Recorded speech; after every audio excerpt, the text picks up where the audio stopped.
Muy buenas noches a todos los maestros y las maestras. Vamos a dar inicio a nuestra sesión programada para hoy, donde vamos a desarrollar la unidad temática número 4, que corresponde al módulo número 2. Con esta unidad temática estaríamos concluyendo lo que es el módulo número 2.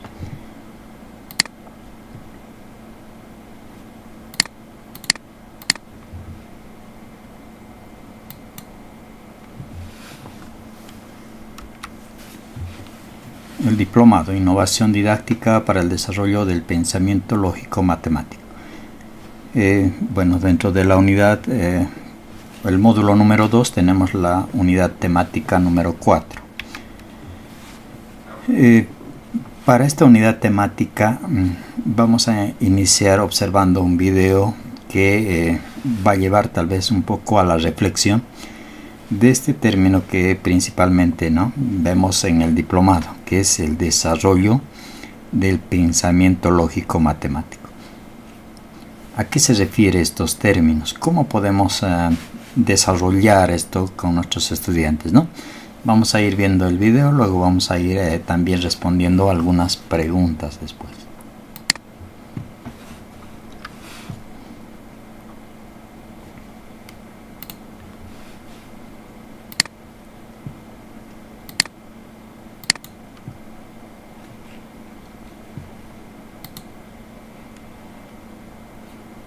Desarrollando el pensamiento lógico matemático, estrategias y técnicas.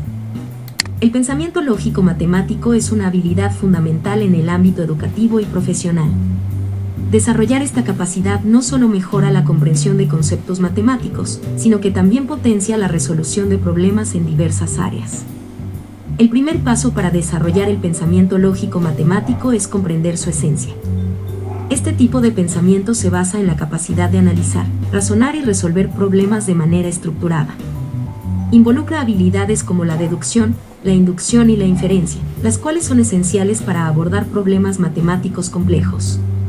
Una de las estrategias más efectivas es la práctica constante. Al igual que cualquier otra habilidad, el pensamiento lógico matemático se fortalece con la práctica regular.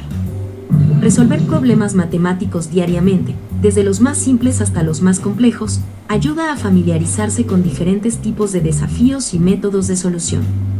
Otra técnica útil es el uso de juegos y actividades lúdicas que involucren lógica y matemáticas. Juegos como el ajedrez, los rompecabezas y los juegos de lógica estimulan el cerebro y fomentan el pensamiento crítico. Estas actividades no solo son entretenidas, sino que también proporcionan un entorno propicio para desarrollar habilidades analíticas. El aprendizaje colaborativo también juega un papel crucial en el desarrollo del pensamiento lógico matemático. Participar en grupos de estudio y discutir problemas con compañeros permite ver diferentes enfoques y soluciones. Este intercambio de ideas enriquece el proceso de aprendizaje y facilita una comprensión más profunda de los conceptos. Además, es esencial fomentar una actitud positiva hacia las matemáticas. Muchas personas desarrollan una aversión a esta disciplina debido a experiencias negativas previas. Sin embargo, es importante recordar que todos tienen la capacidad de mejorar en matemáticas con el enfoque y la actitud adecuados. Establecer metas alcanzables y celebrar los logros, por pequeños que sean, puede transformar la percepción de las matemáticas de una experiencia intimidante a una gratificante. El uso de recursos tecnológicos es otra estrategia eficaz. Hoy en día, existen numerosas aplicaciones y plataformas en línea diseñadas para mejorar el pensamiento lógico matemático. Estas herramientas ofrecen ejercicios interactivos, tutoriales y retroalimentación instantánea, lo cual facilita el aprendizaje autónomo y personalizado. Por último, la integración del pensamiento lógico matemático en la vida cotidiana es fundamental. Resolver problemas cotidianos utilizando principios matemáticos y lógicos ayuda a internalizar estos conceptos de manera práctica. Por ejemplo, planificar un presupuesto, calcular distancias o analizar datos estadísticos en noticias y reportes son actividades que pueden realizarse utilizando el pensamiento lógico matemático. En conclusión, desarrollar el pensamiento lógico matemático requiere una combinación de práctica constante, uso de juegos y actividades lúdicas, aprendizaje colaborativo, actitud positiva, recursos tecnológicos y aplicación práctica en la vida diaria. Para obtener más información sobre cómo mejorar tus habilidades en pensamiento lógico matemático, te invito.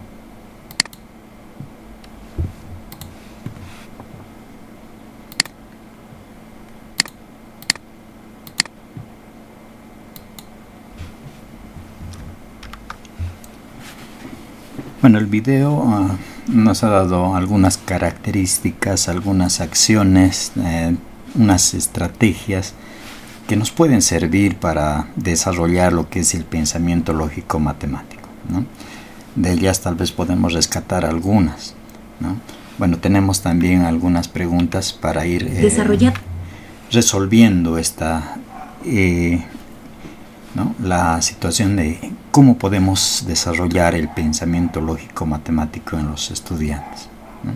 Entonces, para ello vamos a ir respondiendo a estas preguntas. La primera dice: ¿de qué manera la práctica constante contribuye al fortalecimiento del pensamiento lógico matemático?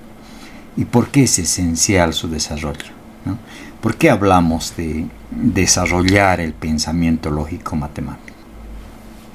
¿Será que es importante? ¿Será que es esencial para los estudiantes? ¿O solamente nos enfocamos en tal vez en desarrollar los contenidos, ¿no? Contenidos que están en los planes y programas, ¿no? Solamente nos enfocamos en eso, ¿no? Desarrollar contenidos, nada más. Pero sin embargo, acá algo muy importante, ¿no? Que tal vez es esencial, como esa palabra dice, ¿no? El desarrollo del pensamiento lógico matemático, ¿no? Entonces, la práctica constante, nos dice, ¿no? Práctica constante contribuye al fortalecimiento del pensamiento lógico matemático. Pero, ¿qué práctica, ¿no? ¿En qué sentido habla de práctica? ¿Qué debemos hacer, ¿no? Entonces acá la pregunta es bastante tal vez significativa, ¿no? Para ir analizando qué práctica debe ser constante para poder ir reforzando, fortaleciendo lo que es el pensamiento lógico matemático. En el video hemos visto, ¿no? Varias actividades que nos propone que son buenos para desarrollar justamente el pensamiento lógico matemático. Y estas actividades que nos propone deben ser como una práctica constante, ¿no?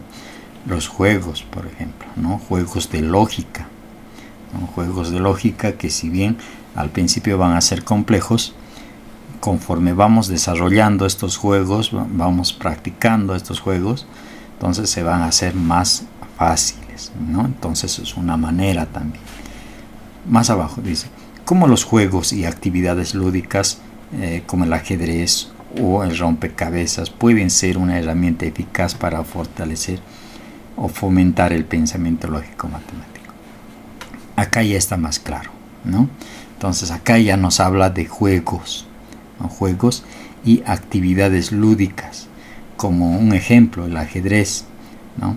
Entonces en la clase también hemos visto, ¿no? Varios elementos, varios juegos que nos pueden servir justamente para poder desarrollar el pensamiento lógico matemático, ¿no? Entonces es muy importante el tener estos recursos didácticos y poderlos aplicar en el aula, ¿no? Otra pregunta: ¿por qué es importante adoptar una actitud positiva hacia la matemática? ¿Y cómo esta mentalidad puede cambiar la percepción de la materia? Esta pregunta está referida a que muchas veces cuando hay una laguna en el conocimiento, cuando hay algo complejo que no se logra resolver en el área de matemática, hace que el estudiante se frustre, ¿no? No quiera asistir a clases, no quiera estar en la clase de matemática. ¿Por qué? Porque le dificulta esa laguna que ha tenido, tal vez ese problema que no puede resolver, ¿no? Ese contenido que no ha logrado desarrollar por completo, ¿no? No ha podido comprender ese contenido, por lo tanto hace que el estudiante se frustre y no pueda seguir avanzando, ¿no? Entonces, ¿cómo podemos cambiar esta actitud, ¿no? ¿Cómo podemos cambiar eso? Entonces, proponiendo justamente lo que nos dice, ¿no?, en las preguntas anteriores, actividades lúdicas, actividades prácticas, actividades de que haga el estudiante que la matemática sea más fácil, ¿no? Siempre hacemos que la matemática sea más fácil para el estudiante, porque si lo hacemos que sea muy complicado, entonces va a hacer que no quieran la materia, no quieran pasar la materia, tengan una percepción mala de la materia, ¿no? Entonces eso vamos a ir cambiando con las actividades que nosotros propongamos. Otra, ¿en qué medida el aprendizaje colaborativo y la discusión de problemas con compañeros enriquecen el proceso de desarrollo del pensamiento lógico matemático? Aquí nos habla, no solamente una educación individualizada, no solamente educación individual, sino también la educación colaborativa, ¿no? Puede ser en pares, puede ser en grupo, ¿no? Entonces, ¿de qué forma los estudiantes dentro del grupo van a poder trabajar de manera colaborativa, ¿no? Van a poder analizar los problemas que se le plantee. Seguramente entre varios compañeros van a poder encontrar mejores soluciones, rápidas soluciones, alternativas diferentes a ese problema, ¿no? Entonces esto, como dice la palabra, enriquece el proceso, enriquece el proceso para desarrollar el pensamiento lógico matemático. Otra pregunta: ¿cómo la integración del pensamiento lógico matemático en actividades cotidianas, como la planificación de un presupuesto, el análisis de datos, facilita la internalización y aplicación práctica? Esto nos habla de que los conocimientos deben ser aplicados, deben ser aplicados en la cotidianidad, ¿no? A eso se refiere. Entonces, aquel conocimiento, aquel desarrollo que nosotros podamos realizar en el área de la matemática tiene que ser aplicada en la cotidianidad, ¿no? Entonces acá nos da algunos ejemplos, Al realizar un presupuesto utilizamos, lo que son los números, operaciones, etcétera, etcétera, cálculos matemáticos. Entonces ahí ya se está aplicando lo que es el conocimiento de la matemática, ¿no? Análisis de datos, análisis estadístico de datos, también, se aplica la matemática, y principalmente, para hacer un análisis crítico, lo que hacemos es aplicar ese desarrollo de pensamiento lógico matemático que hemos desarrollado, Entonces eso es lo importante acá, Entonces debe ser siempre aplicado a la cotidianidad,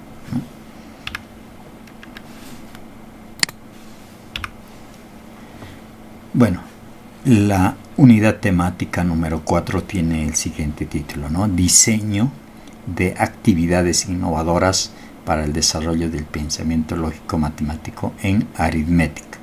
Recordamos que el módulo está enfocado al desarrollo de la aritmética, la aritmética y sus operaciones, etc., Entonces, hemos visto, hemos analizado algunas, casi todas las operaciones aritméticas. Hemos visto qué elementos, qué recursos didácticos podemos utilizar para ello, También hemos visto los recursos tecnológicos también. Entonces tenemos una gama de recursos que podemos aplicar, Pero acá tenemos que nosotros también proponer algunos otros, algunos otros recursos. Para ello tenemos que nosotros diseñar, Podemos adaptar también algunos recursos que no son propiamente para la enseñanza de la matemática, pero podemos adaptarlos justamente a la enseñanza de la matemática, a la enseñanza de la aritmética principalmente, Eso es lo que queremos, que los estudiantes puedan tener recursos didácticos y a partir de esos recursos didácticos poder desarrollar esos conocimientos de matemática en el área de matemática, los conocimientos de aritmética, ¿no? Y principalmente vamos también enfocando a lo que es el desarrollo del pensamiento lógico matemático, ¿no? Bueno, acá algunas estrategias que nos proponen, ¿no? Unas estrategias, una pirámide con estrategias, con recursos que podemos utilizar, ¿no? La unidad temática dice, ¿no? Diseño de estrategias, diseño de recursos didácticos para justamente para la aritmética, ¿no? Entonces vamos a ir viendo cuáles serían más convenientes poder utilizar, ¿no? Poder diseñar, poder aplicar, ¿no? Entonces tenemos en el contexto los materiales, ¿no? Es fundamental generar situaciones de aprendizaje basadas en el contexto del estudiante, usando materiales manipulativos y juegos para facilitar la comprensión. Acá nos da, ¿no? Una idea. Podemos utilizar, dice, materiales manipulativos, juegos, ¿no? Juegos también. Pero también todo esto tiene que estar principalmente, ¿no? en el contexto del estudiante, ¿no? Entonces, si adaptamos esos materiales al contexto del estudiante, va a ser más efectivo, ¿no? ¿Y qué dificultades vamos a evitar, ¿no? Las estrategias, ¿no? Evitan justamente el aprendizaje poco significativo, la desmotivación, ¿no? La falta de comprensión, ¿no? Mejorando la competencia matemática. Entonces, con estrategias, con recursos didácticos, lo que estamos generando es justamente, ¿no? Evitar todas estas dificultades que encontramos en el área de la matemática, ¿no? Bueno, tenemos una pirámide, ¿no? En la pirámide tenemos recursos, bastantes recursos, y cada recurso está en un nivel determinado, ¿no? Los libros, por ejemplo. Los libros son recursos que hace mucho tiempo han sido utilizados, pero no son tan efectivos, ¿no? Así como sí, los libros. Pero podemos agregar otros recursos a esto, ¿no? Por ejemplo, los recursos tecnológicos.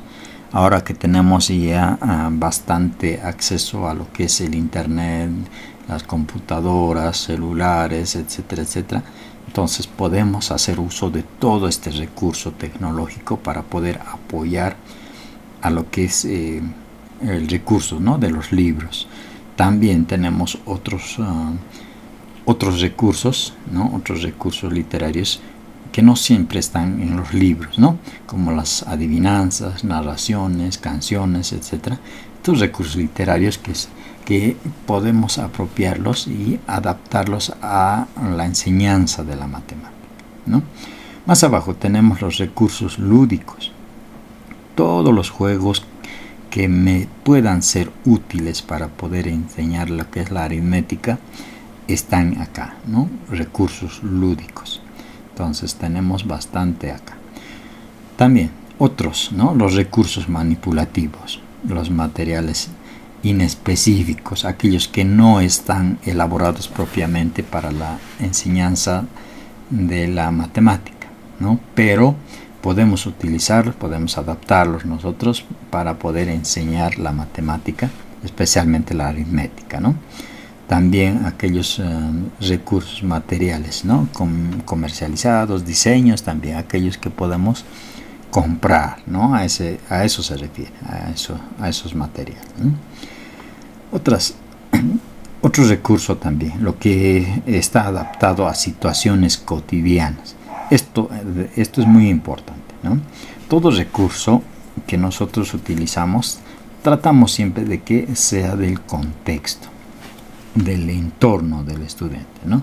De la vivencia del estudiante. Entonces, aquellos recursos que tenemos en el medio, entonces son muy importantes para la enseñanza de la matemática. Entonces podemos ver una pirámide donde tenemos diferentes recursos didácticos, ¿no? De ellos seguramente conocemos muchos, como por ejemplo, ¿no? Los tableros de lógica, ¿no? Tableros de lógica y bueno, otros más. Vamos a ir viendo más adelante, analizando cada uno de esos recursos que puedo utilizar, ¿no? Para la enseñanza de la matemática.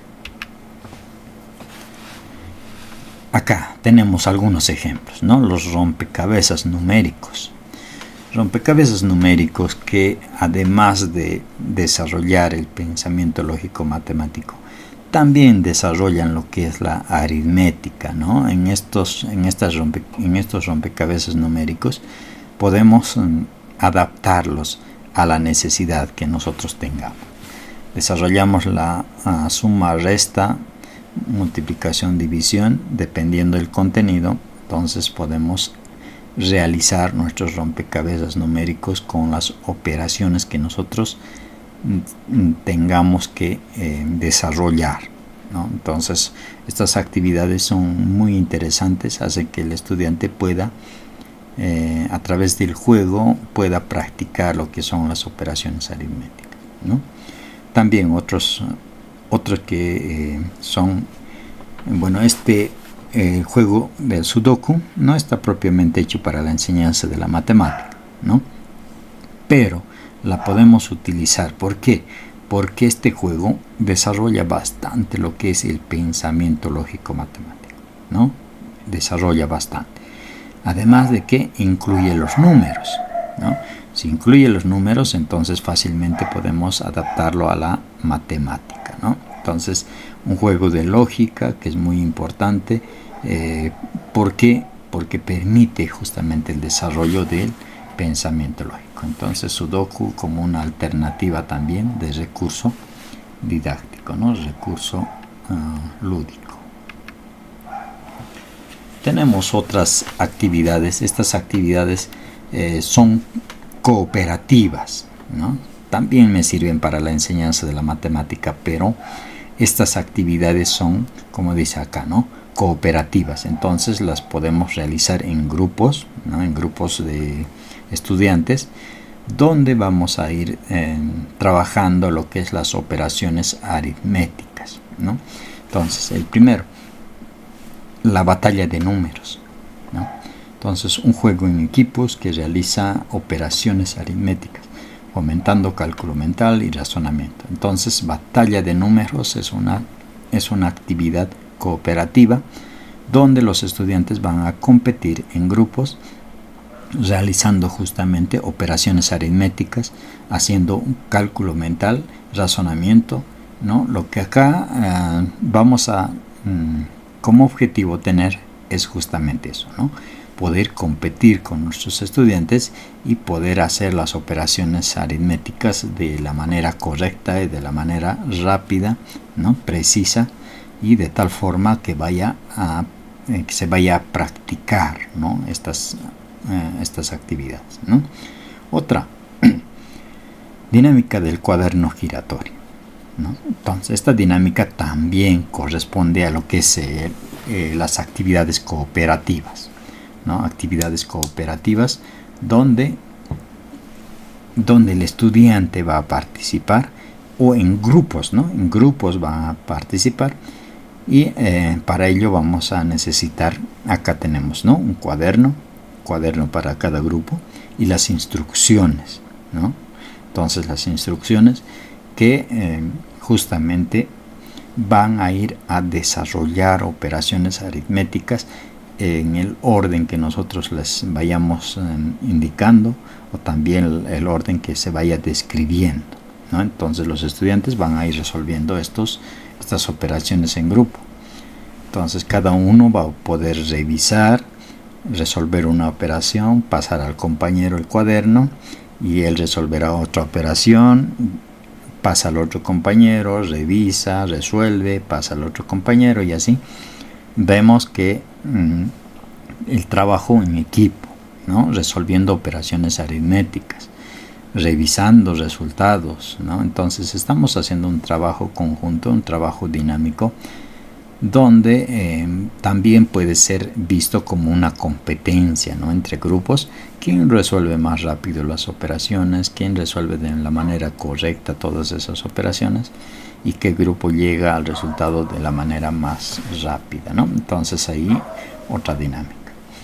También esta tercera es una actividad cooperativa, ¿no? Formando números. Actividad grupal para ordenar números según resultados de operaciones promoviendo la cooperación y el cálculo, ¿no? Entonces, formando números. De la misma forma, un grupo de estudiantes o dos grupos de estudiantes en competencia pueden realizar operaciones aritméticas, cálculo mental, y los estudiantes que resuelvan rápidamente esa operación o las operaciones que les vamos a indicar, entonces vamos a ir formando ese resultado, ¿no? Con los mismos estudiantes. Bueno, estas actividades las vamos a desarrollar mucho más práctica en la clase presencial, ¿no? Es donde vamos a ir viendo cada uno de ellos y en detalle, ¿no? Cómo se resuelven, cómo se elabora, digamos, estas actividades, ¿no? Cómo vamos a llevar adelante estas actividades. Entonces ahí tenemos varias, ¿no? 3 para actividades cooperativas. Bueno, hablando de algoritmos para resolución de problemas matemáticos, ¿no? Algoritmos. Utilizamos ciertamente, ¿no? Las operaciones aritméticas siguen un algoritmo, ¿no? Para realizar la suma tenemos un algoritmo, resta también un algoritmo, ¿no? Para multiplicación, división, etcétera, tenemos algoritmos que nos ayudan a resolver estas operaciones, ¿no? Entonces, pero acá tenemos, ¿no? La resolución de problemas. Entonces, ¿qué pasos debemos seguir para aplicar estos algoritmos, ¿no? ¿Qué pasos debemos seguir, ¿no? Entonces, para resolver un problema, los pasos que tenemos que seguir es, primero, entender el problema, ¿no? Entender el problema. ¿Cómo voy a entender el problema? Voy a dar lectura general, voy a dar lectura por partes, ¿no? Voy a dar una lectura analítica, ¿no? Del problema que se me está planteando. Eso es lo primero, entender el problema. ¿Qué es lo que pide el problema que yo resuelva, ¿no? Entonces ahí, la primera parte, tengo que entender. Una vez que entiendo el problema, paso a lo siguiente, identificar los datos, ¿no? En los problemas siempre nos dan pautas, ¿no? Para pautas o ayudas para que resolvamos el problema. Entonces, a esos datos, ¿no? Los vamos a identificar. A esa información que tenemos en el problema, vamos a identificar como datos, ¿no? Entonces, eso es lo segundo. Lo tercero, ¿no? Una vez que tengamos ya comprendido el problema, vamos a identificar los datos y planteamos una estrategia de solución, ¿no? Entonces el problema tiene que solucionarse de alguna manera. Entonces para ello vamos a plantear una estrategia. ¿Qué estrategia es la más adecuada para resolver ese problema? Seguramente no va a ser la única, ¿no? Pueden haber muchas más estrategias que me ayuden a resolver el problema, pero lo importante acá es una estrategia precisa, rápida, ¿no? Que me ayude a resolver el problema de una manera sencilla, ¿no? Una vez que tengo la estrategia, pasamos a los cálculos, ¿no? Los cálculos referidos a aplicar una operación aritmética que me ayuden a resolver el problema, ¿no? Entonces ya tenemos los cálculos de las operaciones que son necesarias, ¿no? Y una vez que hago los cálculos necesarios, voy a tener resultados, ¿no? Antes de concluir con el problema, debo revisar esos resultados, ¿no? Esas respuestas. Si son correctas, no son correctas, entonces debo hacer una revisión de esas respuestas que he podido obtener. Entonces, así, de esta manera, vamos a ir resolviendo los problemas paso a paso, ¿no? Entonces, esta es la línea que se sigue para todo tipo de problemas, ¿no? Especialmente, ¿no? Para los problemas matemáticos, en este caso, que vamos a ir resolviendo, ¿no? Bueno, hablamos, ¿no? De problemas. Para que estos problemas sean más sustentados, sean mucho más bien elaborados, lo que vamos a hacer siempre es tratar de adecuar, ¿no? Los problemas al contexto, ¿no? Al contexto real del estudiante, ¿no? Con ejemplos reales de su vivencia, ¿no? Del contexto. Entonces vamos a adaptar y vamos a plantear estos problemas de acuerdo a esa característica, ¿no? Entonces los problemas tienen que ser basados en situaciones cotidianas, ¿no? Por ejemplo, un ejemplo, ¿no? El consumo de saludable, ¿no? En la escuela. Pueden ser ejemplos respecto a eso, ¿no? Entonces, ejemplos que podemos adaptarlos, ¿no? Al contexto, a la vivencia del estudiante, a la información que maneja el estudiante, ¿no? A todo el medio que le rodea al estudiante, ¿no? Entonces los ejemplos tienen que ser referidos principalmente a eso, ¿no? Y dentro de esos ejemplos vamos a hacer, por ejemplo, ¿no? El cálculo de cantidades, de personas, distribución equitativa, ¿no? Para realizar las operaciones adecuadas, ¿no? Si son sumas, restas, multiplicación, división, de acuerdo a la operación aritmética se va a plantear los problemas, ¿no? Tenemos otros recursos también, otros recursos manipulables, ¿no? Que ayudan a poder desarrollar el pensamiento lógico matemático. Además de los problemas, tenemos estos recursos manipulables, ¿no? Todo recurso manipulable que se pueda utilizar para la enseñanza de la matemática hace que sea mucho más fácil la comprensión de un contenido, ¿no? Con un material manipulable es mucho más entendible para los estudiantes que solamente con la abstracción, ¿no? Entonces para ellos es mucho más fácil la comprensión. Dentro de ellos podemos utilizar bloques, ¿no? Bloques de conteo, ¿no? Entonces estos bloques son ideales para enseñar sumas, restas, ¿no? Mediante la visualización, manipulación, ¿no? De los bloques.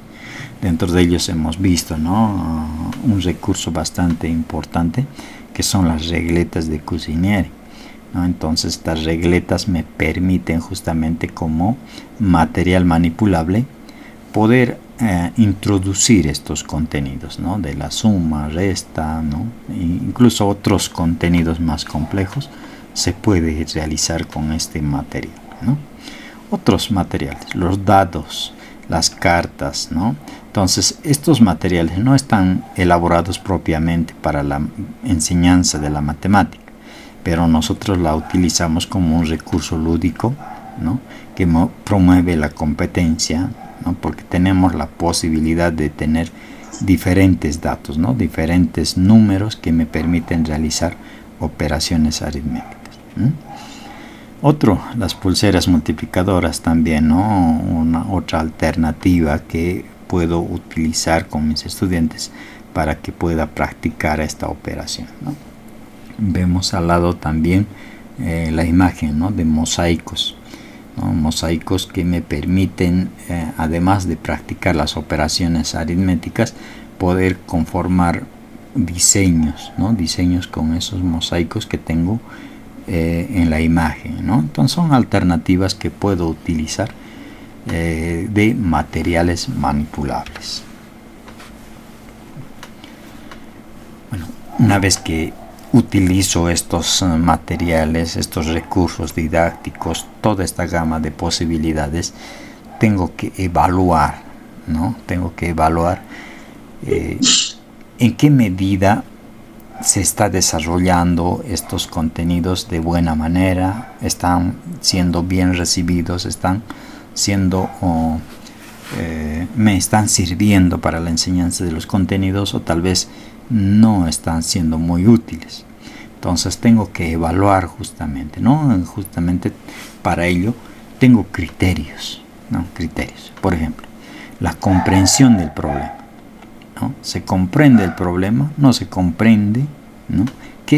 ¿Cuál es la dificultad? ¿No? Un criterio de evaluación. La comprensión del problema. Otro, la estrategia de resolución, ¿no? Al momento de resolver un problema, estamos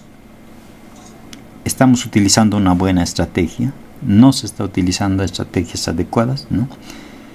Otro, el cálculo y ejecución, ¿no? Se está seleccionando el cálculo correcto, se está ejecutando las operaciones de manera correcta, adecuadamente, ¿no? Otro criterio, la justificación y razonamiento, ¿no? Justificación es el resultado que hemos obtenido, ¿no?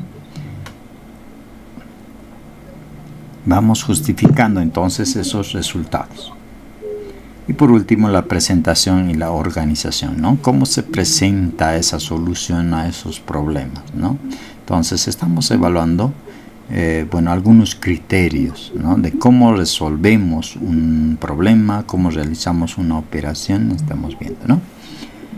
Y la aplicación práctica como segunda, ¿no? Aplicación, pruebas estructuradas con actividades para diagnosticar fortalezas y áreas de mejora en el estudiante, ¿no? ¿Qué podemos mejorar, ¿no?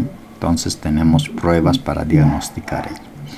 Posteriormente tenemos resultados, vamos a la retroalimentación, ¿no?